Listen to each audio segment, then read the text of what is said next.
Hello friends, మనం సగరుడు, సాగరుల కథ, భగీరథుని ప్రయత్నం, గంగను దివి నుండి భువికి తీసుకొచ్చిన కథ గురించి తెలుసుకుందాం. పూర్వం అయోధ్యను సగరుడు పరిపాలించేవాడు. అయోధ్యని ఎవరు పరిపాలించేవాడు? సగరుడు. అతనికి ఇద్దరు భార్యలు. పెద్ద భార్య కేశిని, చిన్న భార్య సుమతి. వారిద్దరికీ సంతానం లేదు. సగరుడు భార్యలతో కలిసి హిమవత్ పర్వతం మీద తపస్సు చేశాడు. అతని తపస్సుకు సంతసించి భృగు మహర్షి ప్రత్యక్షమైనాడు. సగరుని కోరికను మన్నించి ఒక భార్యకు ఒక పుత్రుడు, మరొక భార్యకు 60,000 మంది కొడుకులు కలిగేట్లు వరమిచ్చాడు. కేశినికి ఒక కొడుకును, సుమతికి 60,000 మంది కొడుకులను కోరుకున్నారన్నమాట. కేశినికి అసమంజుడు అనే పుత్రుడు కలిగాడు. అతడు పరమ దుర్మార్గుడు. సుమతి కొడుకులను నానా బాధలు పెట్టేవాడు. అతని పాప కార్యాలను సహించలేక సగరుడు అతన్ని దేశం నుంచి వెళ్ళగొట్టాడు. అతని పుత్రుడు అంశుమంతుడు. అంశుమంతుడు బుద్ధిమంతుడు, పరాక్రమశాలి. సగరుడు అశ్వమేధ యాగం చేయ సంకల్పించాడనమాట. సైన్యంతో కూడా అంశుమంతుడు యాగాశ్వాన్ని వెంట బయలుదేరాడు. దేవేంద్రుడు రాక్షస రూపంలో వచ్చి యాగాశ్వాన్ని అపహరించాడు. ఇది మనకి ప్రీవియస్ క్వశ్చన్ వచ్చింది. సగరుడి యొక్క యాగాశ్వాన్ని ఎవరు అపహరించారని ఇంద్రుడు అనమాట. సో ఈ వృత్తాంతాన్ని సగరుడు విన్నాడు. తన 60,000 మంది కుమారులను అశ్వాన్ని వెదికేందుకు పంపించాడు. భూమండలం శాంతం వారు గాలించారు, కానీ అశ్వం కల్పించలేదు. ఇకను భూమిని తవ్వుతూ పాతాళానికి వెళ్తున్నారు. ఎంత వెతికినా వారికి అశ్వం కనిపించలేదు. అంతలో వారికి అక్కడ కపిల మహర్షి కనిపించాడు. ఆయన చెంత యాగాశ్వం కనిపించింది. అతడే దొంగ అని సాగరులు భావించారు. మహర్షిని అవమానించి కొట్టబోయారు. కపిలుడు కళ్ళు తెరిచాడు.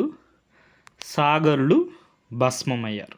ఇది కూడా మనకి ప్రీవియస్ క్వశ్చన్ అనమాట. సాగరులను భస్మం చేసింది ఎవరు? కపిల మహాముని. సో సాగరులు ఎంత కాలానికి రాకపోయేసరికి సగరుడు అంశుమంతుని పిలిచి, నాయనా, నువ్వు సమర్థుడివి, నీ తండ్రుల జాడ నీవే తెలుసుకోగలవు, నీవు ధనుర్ధారివై వెళ్ళు అని అన్నాడు. అంశుమంతుడు సకల దిక్పాలకులను పూజించి వారి దీవెనలను పొందాడు. పాతాళానికి వెళ్ళాడు. అక్కడే యాగాశ్వం కనిపించింది. దగ్గరలో భస్మరాశులు గోచరించాయి. అతనికేం అర్థం కాలేదు. అక్కడ గరుత్మంతుడు కనపడి ఆ భస్మరాశుల చరిత్రను చెప్పాడు. ఎవరు కనపడ్డారు అక్కడ? గరుత్మంతుడు.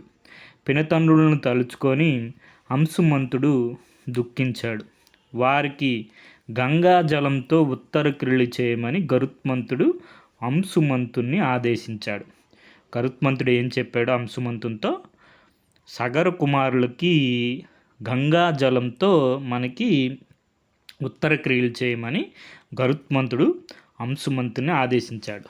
కానీ అక్కడ గంగాజలం కనిపించలేదు.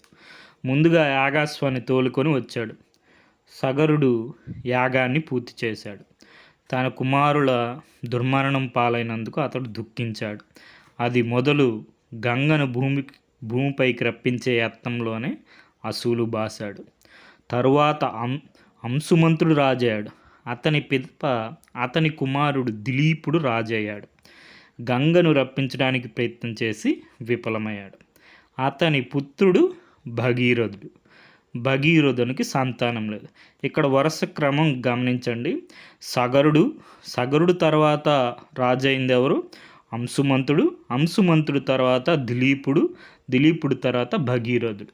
మనకి వరుస క్రమం క్వశ్చన్స్ వస్తున్నాయి అన్నమాట. నలుగురు ఏబిసిడి అని ఇచ్చి మనకి అసెండింగ్ ఆర్డర్లో కానీ డిసెండింగ్ ఆర్డర్లో కానీ అరేంజ్ చేయమంటారు. సో ఫస్ట్ సగరుడు తర్వాత ఎవరు? అంశుమంతుడు, అంశుమంతుడు తర్వాత దిలీపుడు కుమారుడు వచ్చి భగీరథుడు అనమాట. భగీరథునికి సంతానం లేదు. రాజ్యాన్ని మంత్రులకు అప్పగించి గోకర్ణ క్షేత్రానికి వెళ్ళి తపస్సు ప్రారంభించాడు. 1000 సంవత్సరాలు పంచాగ్నుల మధ్య నిలిచి తీవ్రమైన తపస్సు చేశాడు. ఎన్ని సంవత్సరాలు? 1000 సంవత్సరాలు తపస్సు చేశాడు. చివరకు బ్రహ్మ ప్రత్యక్షమయ్యాడు. తనకు సంతానం కలగాలని, గంగ దివి నుండి భూమికి దిగాలని బ్రహ్మను అర్థించాడు. బ్రహ్మ 2 వరాలు ప్రసాదించాడు. కానీ భూమికి దిగడి గంగను భరించగల సమర్థుడు శివుడు మాత్రమే.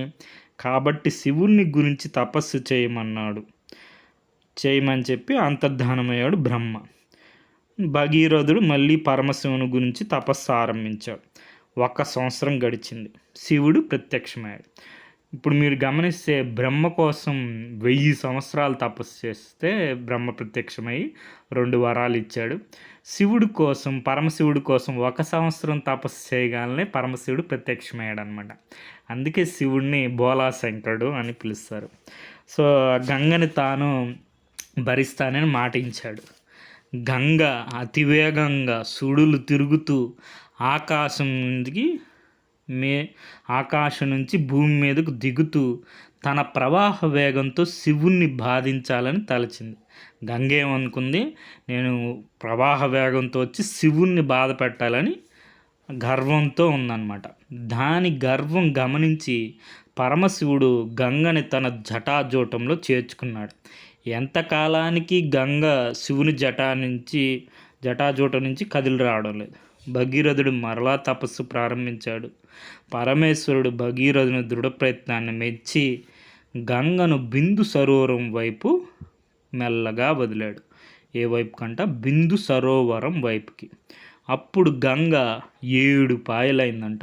ఎన్ని పాయలైంది? 7 పాయలైంది. 7వ పాయ భగీరథుని అనుసరిస్తూ ఉందన్నమాట. భగీరథుడు రథం ఎక్కి ముందుకు సాగాడు. వెనక గంగ పరుగులెత్తూ ఉందన్నమాట. అలా సాగి వస్తున్న గంగను మన జాహ్ను మహర్షి అగ్నిశాలని ముంచివేసిందనమాట.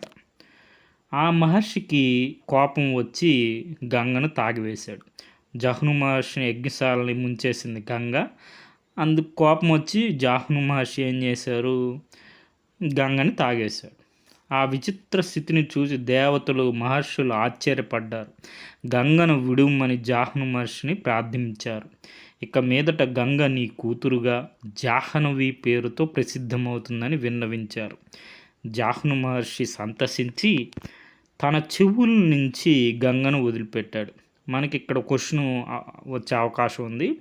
గంగను జాహ్ను మహర్షి ఎక్కడి నుంచి వదిలిపెట్టారంటే చెవుల నుంచి వదిలిపెట్టారనమాట. గంగని ఎవరు తాగేశారని అడిగినా కూడా జాహ్ను మహర్షి మనకి ఆన్సర్ అవుతుంది. అలా బయలుదేరిన గంగ సముద్రం చేరి అక్కడి నుంచి పాతాళం చేరింది. సగరపుత్రుల భస్మరాశులు తడిపింది.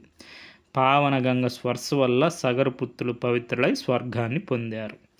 నిర్విరామ కృషి చేసి కృతకృత్యుడైన భగీరథుడికి బ్రహ్మ ప్రత్యక్షమై, భగీరథ, నీవు నీ పెద్దలను తరింపజేశావు.